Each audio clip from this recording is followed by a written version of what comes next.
High friends, welcome back to my channel Mayra's official. তো দেখো বন্ধুরা, এখন আমি চা খাচ্ছি।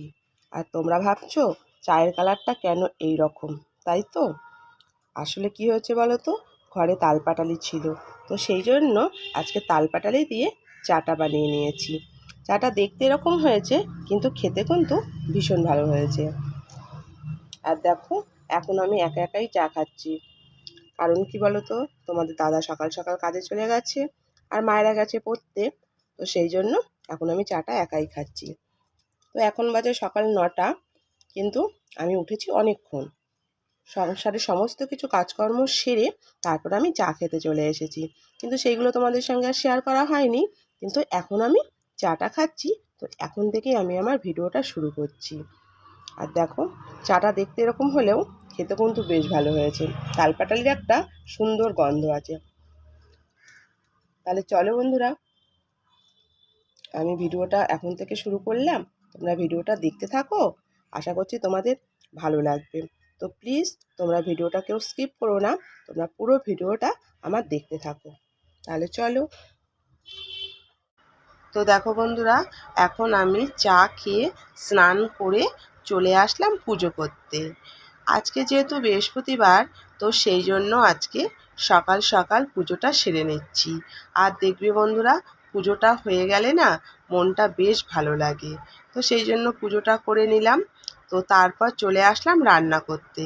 তো দেখো বন্ধুরা, এই মাছগুলো আমার বোনের শ্বশুরবাড়ির থেকে পাঠিয়েছে। তো তোমরা তো আগের অনেক ভিডিওতে দেখেছো যে এরকম মাছ আমার বোনের বাড়ির থেকে অনেকবারই দিয়েছে। তো আজকে ওই মাছগুলো দিয়েছে, তো সেইগুলোই আজকে রান্না করছি। আর এতটা গরম পড়েছে না বন্ধুরা, মানে পারা যাচ্ছে না। তো সেই জন্য সকাল সকাল কাজকর্ম সেরে না চলে আসলাম রান্না করতে। আর রান্নাটা হয়ে গেলে গরমটাও কিন্তু অনেকটা কম লাগে। যত মানে বেলা বাড়বে, গরমের তাপটাও কিন্তু ঠিক ততটাই বাড়ে। তো সেই জন্য রান্নাটা তাড়াতাড়ি করে সেরে নিলাম। তো দেখো, এখন বিকেল হয়ে গেছে, তো আমি এসেছি একটু চপের দোকানে। তো চপ খাবো, তো সেই জন্য চপ নিতে এসেছি। আর দেখো, এখনও মানে চপ তৈরি হয়নি, এখনই প্রথম এই চপগুলো মানে কড়াইতে ছেড়েছে। তো দেখতে এতটা ভালো লাগছে, তো সেই জন্য তোমাদের সঙ্গে একটু ভিডিওটা শেয়ার করলাম। তো একটু অপেক্ষা করতে হবে, যেহেতু মানে চপগুলো ভাজা হচ্ছে, এখনও তৈরি হয়নি। তো দেখো কি সুন্দরভাবে চপগুলো ভাজছে, আর ঝাঁঝরি করে কি সুন্দর তুলে ঝুড়ির ওপরে রেখে দিল। আর গরম গরম চপ খেতে তো ভীষণ ভালো লাগে।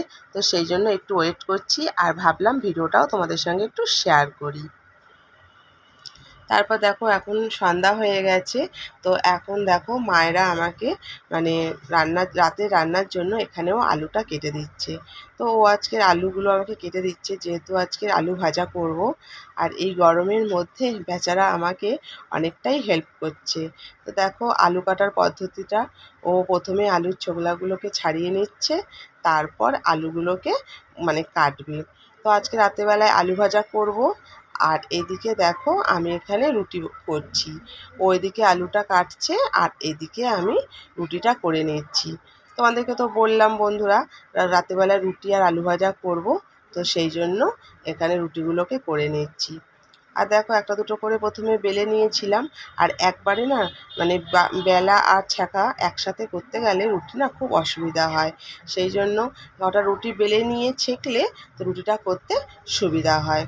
তো সেই জন্য আমি এখানে মানে কটা রুটি বেলে নিয়েছিলাম, তারপর সেঁকে নেব, তারপর আবার কিছুটা বেলবো। আর এইদিকে দেখো, বাইরে থেকে না হাওয়া দিচ্ছে, তো সেটাই তোমাদেরকে একটু দেখালাম। বাইরে থেকে হাওয়া দিচ্ছে বলে না গ্যাসের মধ্যে না হাওয়া লাগছে। আর গ্যাসে হাওয়া লাগলে না গ্যাসটা দপদপ করে, তো আমাদের একটু অসুবিধাই হয়, যেহেতু মানে বাইরে গ্যাস, তো একটু প্রবলেম হয়। তারপর দেখো, চলে আসলাম আলু মানে ভাজা বসিয়ে দিলাম।